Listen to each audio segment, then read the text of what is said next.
தற்போதைய நிலையில் சர்வதேச அளவில் மிகப்பெரிய பதட்டம் அணு ஆயுத போராக மாறிவிடுமோ என்று எண்ண தோணுகின்ற ஒரு சூழலை நாம் பார்க்கத்தான் வேண்டியிருக்கிறது.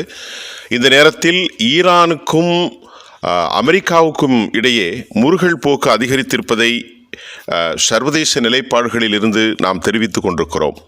ஈரானை வலிக்கு கொண்டு வருவதற்கு அமெரிக்கா எடுத்த முயற்சிகள் தோல்வியிலே சந்தித்திருக்கிறார்கள்.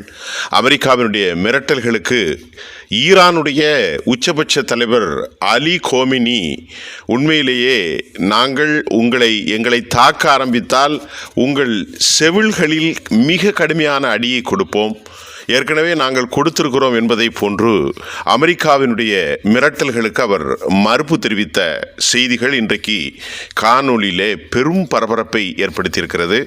சில வாரங்களுக்கு முன்பு அமெரிக்கா நிச்சயமாக ஈரானை போர் இல்லாமல் பணிய வைப்பதற்கு மிரட்டல்களை விடுவித்ததாகவும் கூட அந்த கடிதத்தை அமெரிக்க அதிபர் அனுப்பியிருந்தார்.